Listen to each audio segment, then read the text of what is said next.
তোমাদের মধ্যে অনেকেই আছো যারা সঠিক পদ্ধতিতে মাটির জিনিস বানাতে পারলেও কিভাবে পোড়াতে হয় সেটা অনেকেই জানো না। তাদের জন্য আজকে এই ভিডিওটা নিয়ে আসলাম। এই পদ্ধতিতে মাটির জিনিস পোড়ালে কখনোই সেটা ফেটে যাওয়ার বা ভেঙে যাওয়ার সম্ভাবনা থাকে না। তো চলো ভিডিওটা শুরু করা যাক। আমি যতবারই মাটির জিনিসগুলো পুড়িয়ে থাকি ততবারই আমার বাবাই আমাকে সাহায্য করে থাকে। আজ শুধুমাত্র তোমাদেরকে দেখানোর জন্যই আজ নতুন করে আরো একটি ভাটা তৈরি করে দেখাচ্ছি। মাটির জিনিস পোড়ানোর ভাটাটা তৈরি করার জন্য সবার প্রথমে আমার বাবা এখানে একটা গর্ত তৈরি করে নিল কোদাল দিয়ে। মাটি খুঁড়ে মাটির উনুন ঠিক যে পদ্ধতিতে তৈরি করা হয়, একটা থাকে উনুন জ্বালানোর মুখ আর একটা থাকে জ্বলার মুখ, এখানেও ঠিক সেই পদ্ধতিতেই তৈরি করে নিচ্ছি যেরকমটা ভিডিওতে দেখতে পাচ্ছ। এরপর ওটুকু তৈরি হয়ে যাওয়ার পর ওপর থেকে দিয়ে দিচ্ছে কাদাগোলা মাটি আর তার ওপর থেকে সাইড দিয়ে গোল করে ইটের ভাঙা টুকরোগুলো দিয়ে দিচ্ছে সাজিয়ে। ভাঙা ইটগুলো দেওয়ার পরে ওর ওপর থেকে আরো একটু সাইড থেকে মাটি দিয়ে ভরাট করে নেব। মাটির এই ভাটাটা তৈরি করলে একবারই বানালে আর কখনোই বানাতে হবে না। এই একটা ভাটাকেই ব্যবহার করে বারবার মাটির জিনিস যত খুশি তত পুড়িয়ে নিতে পারবে। তোমরা তো কত শত ভিডিওতে লাইক কমেন্ট শেয়ার করে থাকো। আমার বাবা এত কষ্ট করছে, আমার বাবার জন্য অন্তত একটা লাইক কমেন্ট শেয়ার করে দাও এই ভিডিওটাতে। এতটুকু হয়ে যাওয়ার পর ভাটার উনুনের দিকে কিছু কাঠ দিয়ে আগুন জ্বালিয়ে ভাটাটাকে একটু গরম করে নেব।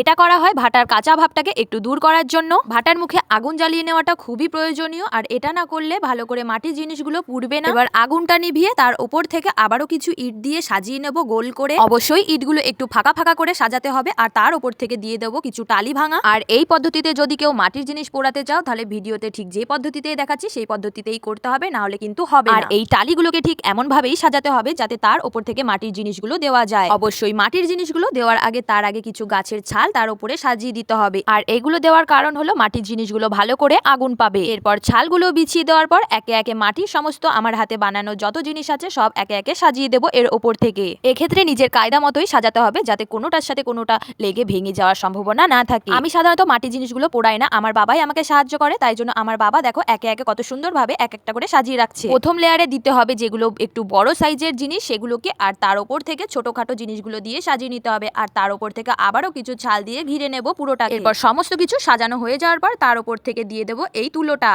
আর এই তুলোগুলো দেওয়ার কারণ হলো এই তুলোগুলো আগুনে পড়ে না। আমরা সাধারণত ভাটার উপরে এই তুলোগুলোই দিয়ে ব্যবহার করে থাকি। ভাটার উপরে যে তুলোটা ব্যবহার করেছি এই তুলো ছাড়া আরো একটি পদ্ধতিতে ভাটা পোড়ানো যায়। যদি তোমরা সেটা দেখতে চাও তাহলে অবশ্যই কমেন্ট করে জানাও যদি এই তুলোর সম্বন্ধে না জানো। তো এই তুলো যেহেতু আগুনে পড়ে না তাই তোমরা ভাটার উপরে দিয়ে যতবার খুশি তত মাটির জিনিস পুড়িয়ে নিতে পারো। আমার বাবা চারিপাশ থেকে তুলোগুলো দিয়ে ভালো করে ঘিরে নিচ্ছে, আর চারিদিকটা যাতে ফাঁকা না থাকে সেটাও দেখে নিচ্ছে। এরপর এটুকু হয়ে যাওয়ার পরে ভাটা হয়ে গেছে রেডি। এবার চলো আগুন ধরিয়ে দেওয়া যাক। এখানে আবার আগুন ধরানোরও পদ্ধতি আছে। প্রথম দিকে হালকা আছে 2 ঘন্টা জাল দিতে হবে, আর তারপর 3 ঘন্টা ধরে একভাবেই জাল দিয়ে যেতে হবে। আমার বাবা অনেকক্ষণ ধরেই জাল দিচ্ছিল, তাই আমার বাবার সাথেও আমি একটু সাহায্য করছিলাম। আর অবশেষে 5 ঘন্টা ধরে জ্বালানোর পরে ভাটাটা রেডি হয়ে গেছে। আর পুরানো কত সুন্দর হয়েছে তোমরা তো ভিডিওতে দেখতেই পাচ্ছ। দেখো এই পদ্ধতিতে মাটির জিনিস যদি পুড়িয়ে থাকো তাহলে এরকমটাই সুন্দরভাবে পোড়া হবে। শুধুমাত্র তোমাদেরকে দেখানোর জন্যই আমি ভাটাটা গরম অবস্থাতেই তোমাদেরকে খুলে দেখাচ্ছি। তোমরা যদি এই পদ্ধতিতে মাটির জিনিস পুড়িয়ে থাকো তাহলে কখনোই সাথে সাথে সেটিতে হাত দিতে যাবে না, তাহলে কিন্তু শাঁকা খেতে পারো। আমার হাতে বানানো কিন্তু প্রত্যেকটা জিনিসই খুব সুন্দরভাবে পোড়া হয়েছে। এবার তোমরাই দেখে বলো তোমাদের কেমন লাগলো এই পোড়ানোর ভিডিওটা।